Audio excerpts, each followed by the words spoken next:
आदम अलैहिस्सलाम पहले इंसान होते तो दुनिया में सारे लोगों की भाषा भी एक होती। अलग अलग भाषाओं का होना यह बतलाता है कि आदम अलैहिस्सलाम पहले इंसान नहीं थे। अगर आप हमारे चैनल पर नए हैं तो हमारे चैनल को सब्सक्राइब कीजिए, लाइक कीजिए और बेल आइकॉन को प्रेस कीजिए। जैसा कि कुरान कहता है, अल्लाह ताला कुरान में फरमाते हैं, और अल्लाह की निशानियां में से आसमान और जमीन पैदा करना है और तुम्हारी भाषाओं और रंगों का अलग अलग होना है। बेशक इसमें पूरी दुनिया वालों के लिए बहुत सी निशानियां हैं। अल कुरान सूरह रूम आयत नंबर 22। इस आयत से स्पष्ट है कि दुनिया में सैकड़ों हजारों भाषाओं का होना तो अल्लाह ताला की कुदरत की जबरदस्त दलील है।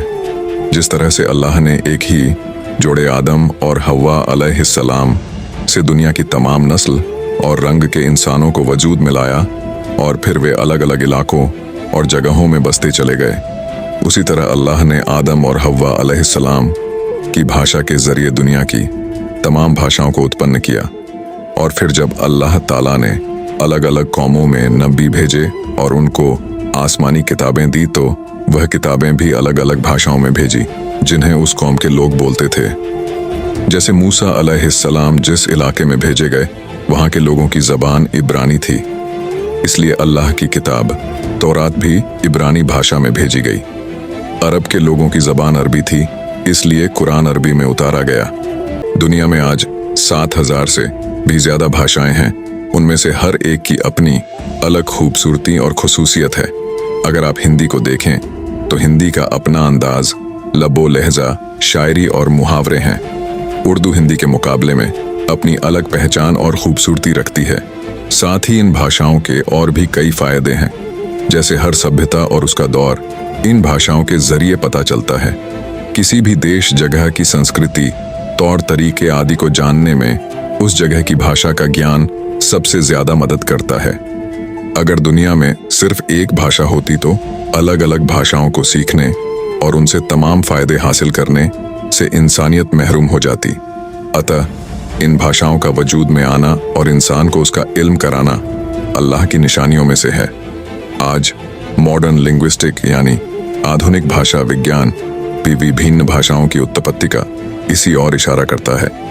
कुछ लोगों को यह कंफ्यूजन हो जाता है कि दुनिया की भाषाएं जब इतनी अलग अलग हैं तो फिर वे एक जोड़े आदम और हव्वा अलैहिस्सलाम कैसे संबंधित हो सकती हैं। तो आज की मॉडर्न लिंग्विस्टिक का अध्ययन करने पर पता चलता है कि आज दुनिया में 7117 लिविंग लैंग्वेज यानी कि जीवित भाषाएं हैं जो आज बोली और जानी जाती हैं।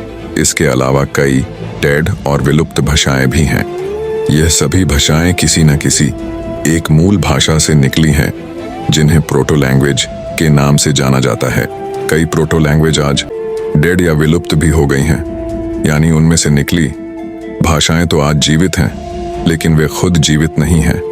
ऐसी ही एक प्रोटो लैंग्वेज जिसका नाम एनाटोलियन या प्रोटो इंडो यूरोपियन है, आज दुनिया की 50% भाषाओं की जनक है। यानी आज दुनिया में बोले जाने वाली लगभग 3550 भाषाएं एक ही भाषा से उत्पन्न हुई है जिसको हम एनाटोलियन नाम से जानते हैं। यानी भले ही कई भाषाएं अतीत में किसी एक भाषा से निकली हों, लेकिन आज समय के साथ उनमें इतना बदलाव हो चुका है कि वे देखने में बिल्कुल अलग अलग लगे और उनमें कोई समानता ना दिखाई देती हो। अतः स्पष्ट है कि आज मॉडर्न भाषा विज्ञान यह मानता है कि दुनिया की तमाम भाषाएं कुछ एक भाषाओं से निकली हैं। साथ ही यह बात भी स्वाभाविक एवं प्रबल है कि यह प्रोटो भाषाएं भी कहीं जाकर मिलती हो और किसी एक मेजर प्रोटो भाषा से निकली हो या उन भाषाओं से जिनका इस्तेमाल आदम और हव्वा अलैहिस्सलाम करते थे। अतः उपरोक्त सवाल तो गौर करने पर एक और निशानी में बदल जाता है और यकीन करने वालों के लिए जमीन में बहुत सी निशानियां हैं तथा स्वयं तुम्हारे भीतर भी। फिर क्यों तुम देखते नहीं? अल कुरान सूरह अद्धारियात आयत नंबर 20-21।